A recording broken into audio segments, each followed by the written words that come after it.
If you disappeared tomorrow, no one would miss you. My father said so. I finally walked away forever. 30 days later, the bills went unpaid, the house fell apart. And suddenly, the family who laughed couldn't stop calling me back. My name's Erin. I'm 29, and I'm the one everyone in my family used to call the reliable one. You know the type, the guy who always shows up, picks up the slack, covers the bill when someone forgets their wallet, and fixes the messes no one else wants to touch. For a long time, I wore that label like a badge of honor.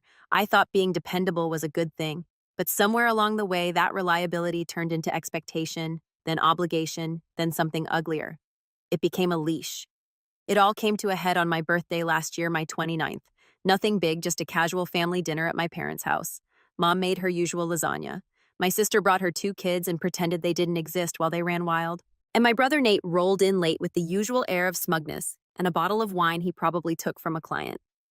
Classic Nate move. He's 4 years younger than me and somehow still treated like the golden child, despite holding a revolving door of jobs and a bank account that never had more than 3 digits. Meanwhile, I had a stable job in it, owned my condo, paid off my car, and here's the kicker, was covering most of my parents' bills quietly for the past 3 years. They never asked directly. It started with a just for this month sweetheart moment after Dad's business hit a rough patch. Then came the mortgage, then the utilities. Then suddenly, I was the one paying for repairs, groceries, and even covering for Nate when he messed up again. And I did it quietly because I thought I was helping, because I thought, well, someone has to step up. That night, though, something cracked. The dinner started fine, if a bit tense like always. My mom fussed over Nate's tie. He hadn't even worn one while Dad made one of his usual jabs about how I was still single because I worked too much. I laughed it off like I always do. Then came the cake. It was store-bought, but whatever. They sang happy birthday half-heartedly, mostly out of tune, but I smiled anyway. Then Dad raised his glass and said to Erin, "May he never disappear or we'd have no one left to fix our messes." The table chuckled. Then he added it, the line that still echoes in my head. "If you disappeared tomorrow, no one would miss you." The words hit me like a slap, but it was the reaction that gutted me. Nate laughed. Mom didn't say a word, just smiled and nodded like it was some sort of joke she'd heard before. My niece asked what disappeared meant, and no one even blinked. I stared at them. My own family. These people I had spent the last several years supporting emotionally, financially, and mentally, and they were laughing like I was a joke, like I didn't matter. I excused myself quietly and left the house before anyone noticed I hadn't cut the cake. I didn't cry that night. I didn't scream or throw things. I just sat in my car for 2 hours in silence. That silence told me more than their words ever could. For the next 2 weeks, I went about my life like nothing had happened. I still paid the electric bill, still covered Mom's credit card, still Venmo'd Nate when he texted me some nonsense about being short on rent. But I also started planning quietly, carefully, because I realized something. They didn't just take me for granted. They depended on me. They needed me. But I didn't need them. I didn't show up for Sunday dinner the next week. Mom texted me a passive-aggressive "missed you," and I ignored it. Nate sent a laughing emoji.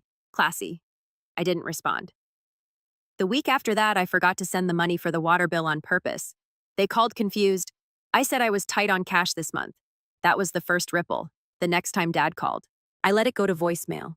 When I listened to it later, it was 30 seconds of silence. Then a sigh, then a sharp, "Call me when you can, Erin."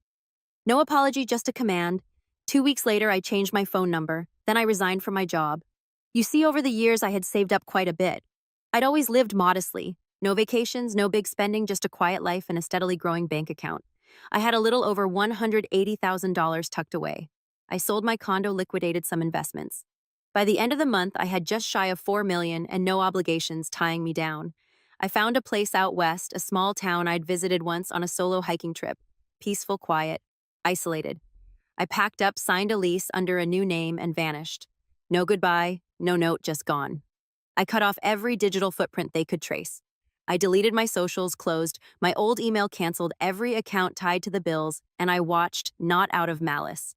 Okay, maybe a little, but mostly out of curiosity. I wanted to see how long it would take before they noticed the world they leaned on had been built on my shoulders. The first sign came about 3 weeks later when Mom called my old job and found out I had resigned. Then came a string of desperate emails to my old address, subject lines like, "Please call urgent and we're worried." I didn't read most of them. Then came Nate. He actually found one of my old college friends and messaged him to ask if I was okay. Told him I'd gone silent and that the family was concerned. My friend knew better. He told him I was fine, just busy. The desperation ramped up fast. The mortgage didn't get paid, the utilities were cut. Dad's pride wouldn't let him admit anything to the extended family, so they just told everyone I was traveling for work. In reality, they were drowning. Nate had no money to cover their losses. Mom's credit card started bouncing. Dad had a minor health scare, and they couldn't afford the medical bills. For the first time, they had to ask for help from the very relatives they'd spent years quietly judging. And I spent my mornings sipping coffee on a porch that overlooked mountains. I went on long walks. I read books. I breathed for the first time in a decade. But that peace wouldn't last forever, because about a month later something happened. Something that pulled me right back into their orbit whether I wanted it or not. It started with a knock on my new door. And standing there was someone I never expected to see. It was my cousin Jenna. Now before I explain how she found me, let me back up.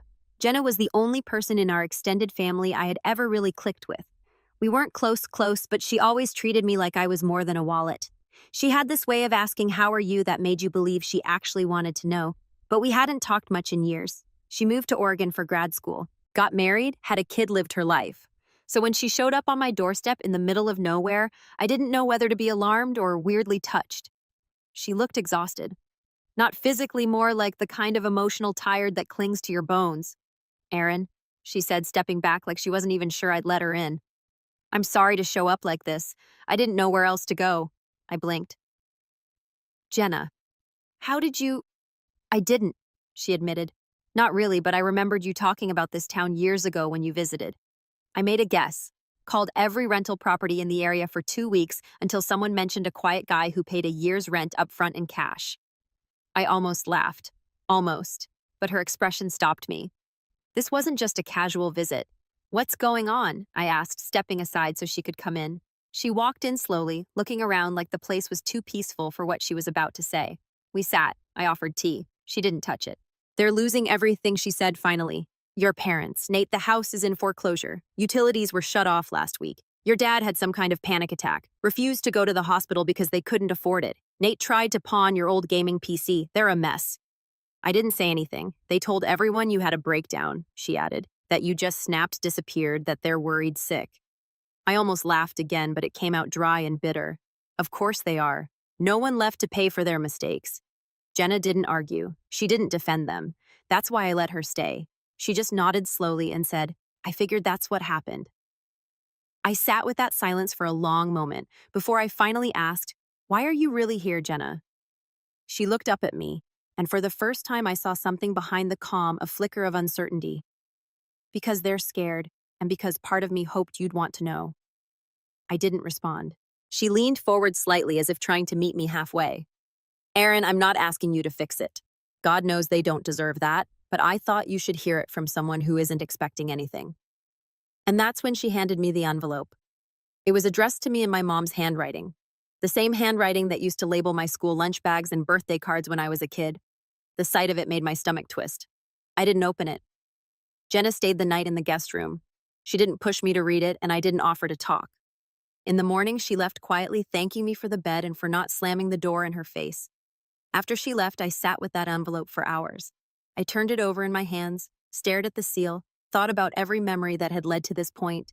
The birthdays I paid for, the dinners I cooked, the nights I stayed up helping Nate with emergencies, the moment at that table when they all laughed as my dad casually erased me. I opened it.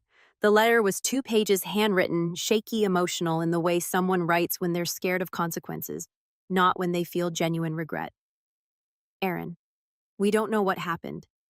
One moment you were there and the next you were gone. No messages, no goodbye. We're scared. Are you okay? Your father's been sick. Nate is lost without you. We didn't realize how much you were holding together until it all started falling apart. Please just tell us where you are. We're sorry if we said something that hurt you. We were just joking that night. You know how your dad is. He never means it. He misses you. We all do. Please come home. Just talk to us. Love, Mom." There it was. Not a word of accountability, not a mention of what was actually said. Just a vague blanket apology wrapped in "we miss you" and we didn't mean it. No ownership, just fear. I didn't cry. I folded the letter back into the envelope and tucked it in a drawer. That night, I went to bed with a strange calm in my chest. I realized something important. They weren't mourning me. They were mourning the loss of their safety net. The next few weeks passed quietly. No new visitors, no new letters, but I kept tabs watched from a distance. Jenna gave me occasional updates. They moved in with my aunt temporarily. Nate tried to launch a GoFundMe claiming their breadwinner had vanished. It barely raised enough to cover a week of groceries. And then something happened that even I didn't see coming. One morning, Jenna called me. "You need to see this," she said. "Check your old email." I forwarded something. I logged into the email I hadn't touched in months, the one they probably assumed I'd abandoned. And there it was, an email from Nate. The subject line, "You owe us Aaron." I stared at that subject line for a long moment. "You owe us Aaron" time for words, each one digging under my skin like a splinter. I clicked the email open, unsure if I was angry, amused, or just numb at this point. "Hey man, I don't know what your deal is or where you ran off to, but this is getting ridiculous. We've been through tough times since you ghosted everyone. Mom and Dad are barely hanging on, and I'm doing everything I can to keep things together here. You were the one who kept everything running. You paid for everything. That was your role. We didn't ask you to be the responsible one. You just were. So don't get mad at us now for relying on you. That's on you. If you think disappearing proves some kind of point, fine. You've made it. Now come back and fix what you broke. It's the least you can do after everything we've done for you. We're family. That still means something, right, Nate?" I reread that last line. "We're family. That still means something, right?" Something about it made me laugh out loud. This dry, hollow kind of laugh that echoed through the walls of my quiet little cabin. They still didn't get it. They genuinely believed they were the victims here, that I'd somehow wronged them by no longer financing their lives. I didn't reply. Instead, I saved the email in a folder titled "Delusions," shut the laptop, and went for a walk. The trails behind the cabin were peaceful that time of day. Golden sunlight breaking through the trees, birdsong in the background, the faint crunch of leaves under my boots. I breathed in the quiet, the kind of quiet I'd never known growing up in a house filled with constant noise complaints, demands, shouting, and the never-ending echo of "Aaron, we'll handle it."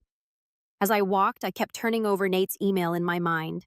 The tone, the entitlement, the way he twisted my disappearance into betrayal like I had some duty stamped on my forehead the day I was born. That was your role. It rang in my ears like a bell I couldn't unring. No, not anymore. But even as I tried to shake it off, I knew deep down that something was shifting. The game was changing. They were no longer just confused and scrambling. They were angry, and desperation mixed with entitlement. That's a dangerous cocktail.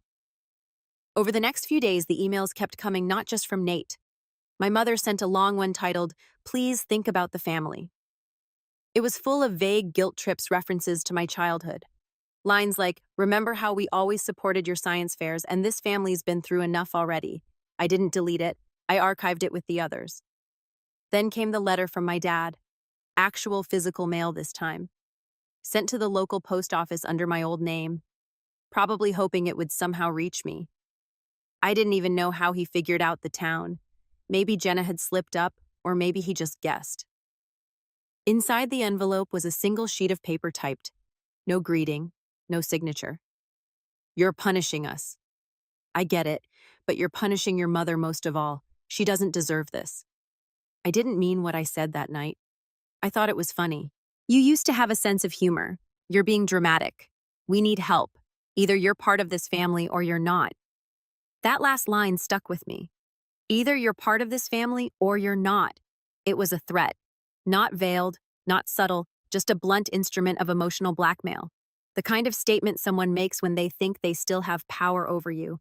But they didn't, because I wasn't that same version of Aaron anymore. Still, part of me kept waiting for the next move, and it came sooner than expected. I was out for groceries when I noticed someone following me. It wasn't anything obvious at first, just a man lingering a little too long in each aisle I visited. I'd never seen him before.